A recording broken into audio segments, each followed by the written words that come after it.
أعوذ بالله من الشيطان الرجيم. بسم الله الرحمن الرحيم. الله لا إله إلا هو الحي القيوم لا تأخذه سنة ولا نوم له ما في السماوات وما في الأرض من ذا الذي يشفع عنده إلا بإذنه يعلم ما بين أيديهم وما خلفهم ولا يحيطون بشيء من علمه إلا بما شاء وسع كرسيه السماوات والأرض ولا يعود حفظهما وهو العلي العظيم. Sebentar tadi saya bacakan ayat kursi, firman Allah Subhanahu Wa Taala, dan barang siapa yang dapat menghafal makna dan maksudnya, maka Allah Subhanahu Wa Taala akan beli diri maksud harta sebagai ganti syurga. Wallahu a'lam. Hari ini saya akan sampaikan bayan yang disampaikan oleh Maulana Umar pada 18 hingga 25 Ogos 1994. Maksud ayat Al-Quran, A'udzubillahi minasyaitonirrajim. Barang siapa membuat kebaikan akan dibalas di dunia dan juga akan dibalas selepas mati nanti. Maulana beritahu untuk menjadi kaya semua orang tahu, tapi untuk mengetahui ia bakal susah atau senang amat sukar. Kehidupan baik di akhirat adalah satu kehidupan yang dipanggil kesenangan, iaitu kehidupan akhirat, yang maksudnya yang dipanggil adalah kesenangan. Orang yang melanggar perintah Allah akan disusah di dunia dan di akhirat. Dibangkitkan dalam keadaan buta. Ia buta kerana dunia ini membutakan diri terhadap kebaikan yang dizahirkan padanya. Kerja agama itu mudah, jangan kita susahkan.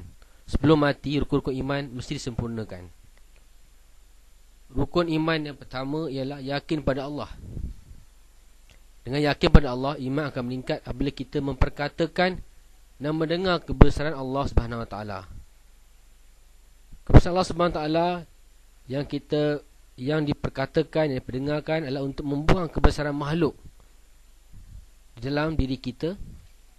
Bagaimana caranya? Kita hendaklah korban. Korban adalah ditingkatkan, iaitu korban di jalan Allah SWT. Iman yang kedua itu yakin pada malaikat. Yakin dengan nizam malaikat. Nizam ghairabi dan khilaf akan merosakkan manusia. Zaman Nabi, nusrah datang secara gaib. Segala masalah dapat diselesaikan. Iman yang ketiga itu beriman kepada Rasul, iaitu persaksian pada Nabi sahaja dapat kejadian itu. Setiap kehidupan cara Nabi SAW yang kita jadikan contoh. Yang keempat, kita yakin pada kitab-kitab yang diturunkan oleh Allah Subhanahu Wa Taala. 4 kitab yang kita yakin: Al-Quran, Injil, Taurat, Zabur. Kitab ialah untuk menolak ilmu insaniah dari benda. Saya tahu dapat itu dan ini. Menerima ilmu ilahiyah, iaitu dari sifat mulia saya akan diganjari Allah Subhanahu Wa Taala. Yang kelima, iman, rukun iman, percaya dengan hari kiamat. Bila adanya percaya dengan hari kiamat, maka ia dapat membuang keyakinan kita pada dunia, menerima keyakinan akhirat. Akhirat lebih berharga dari dunia, iaitu kesenangan. Korbankan dunia untuk akhirat, dan korbankan akhirat untuk dunia. Dan rukun yang keenam itu qada dan qadar. Qada dan qadar ialah segala nikmat dan susah datang dari Allah Subhanahu Wa Taala. Kita redha dengannya. Usaha di tangan kita dan keputusan di tangan Allah. Takdir khilaf dengan syariat. Apabila takdir berlaku, jangan lihat kesan yang timbul, tapi lihatlah ini keputusan Allah Subhanahu Wa Taala. Kisahnya bagaimana Nabi Yaqub alaihissalam dan anaknya Nabi Yusuf alaihissalam. Ujian yang hebat dilaluinya, iaitu ghaibul nizam yang perlu kita yakini. Ghaibul nizam. Takdir Allah pada Nabi Yusuf dengan syariat. Ia dimasukkan ke dalam perigi buta, dipenjarakan menghadapi 7 tahun kemarau. Mulanya ia dijauhkan dari ayahnya dan saudaranya yang dengki. Ini dimurkai Allah. Pesan Allah, ia dibela. Gubernur dah hidup senang.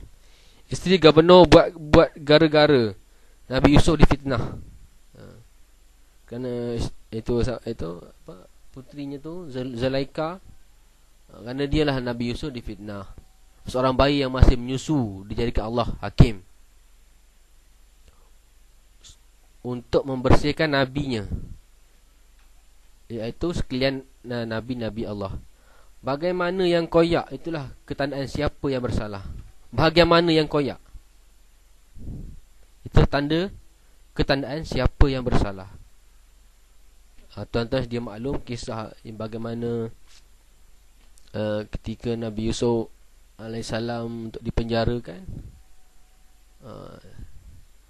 ditariknya kain Zulaikha.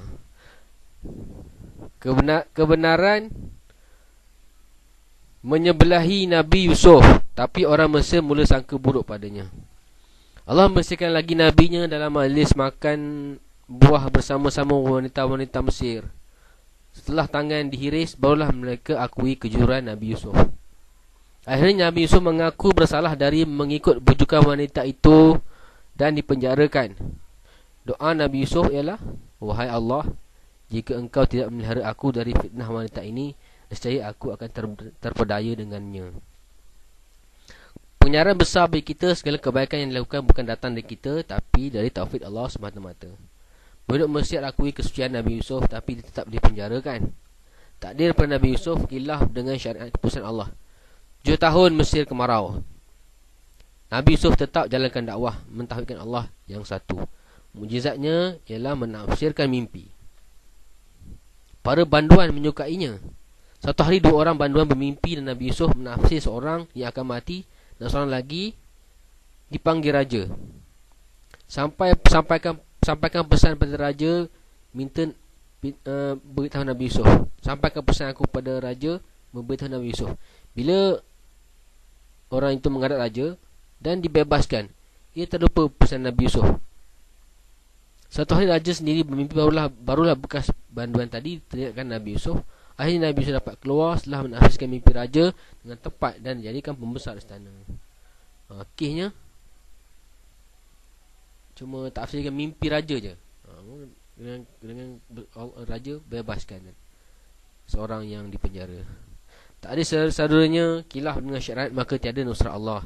Nusrat Allah berserta dengan takbir Nabi Yusuf yang mengikut syariat. Apa saja dalam usul agama boleh dirancang, tapi tidaklah pertolongan Allah Subhanahu Wa Taala. Beriman dan kehidupan selepas mati, kehidupan itu tiada di hadapan kita. Maka untuk dapat keyakinan, kita hendaklah sentiasa cakap dan dengar tentangnya selalu. Kehidupan kita mestilah mengikut cara hidup Nabi dalam 5 perkara, iaitu iman, ibadat, muasyarat, muamalat, akhlak. 5 perkara yang kita mesti sempurnakan, dengan semoga Allah Subhanahu Taala berilah kehidupan kita mengikut cara Nabi dalam kehidupan kita sehingga akhir kiamat. Dalam ibadat, solat paling utama. Iman 24 jam fardu atas kita, tapi solat 5 kali sehari fardu atas kita.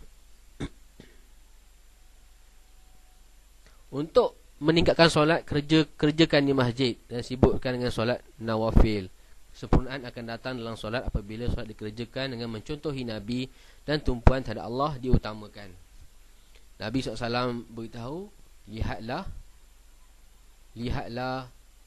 aku sembahyang, buatlah sembahyang mana engkau lihat aku sembahyang. Nabi kata. Umar tak kata, lihatlah aku bertartil dalam Al-Quran seperti mana, dan kau buatlah seperti aku. Bukan maksudnya.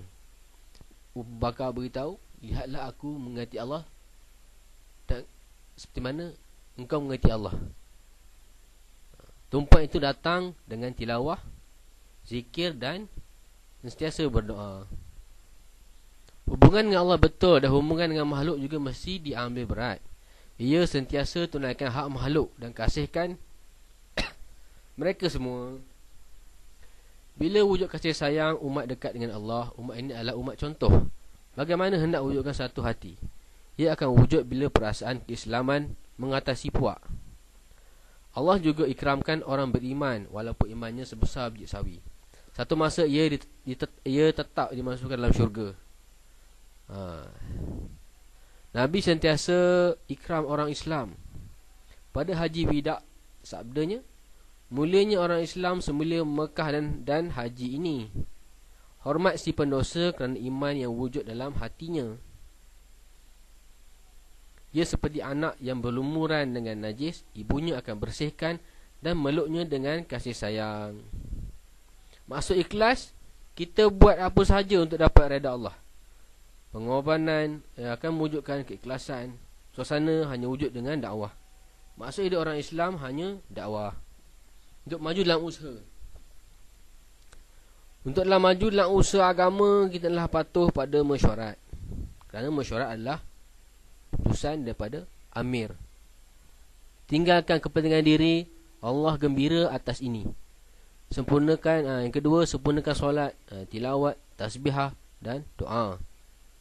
Yang ketiga, rumah tangga dan jual beli mestilah bersih.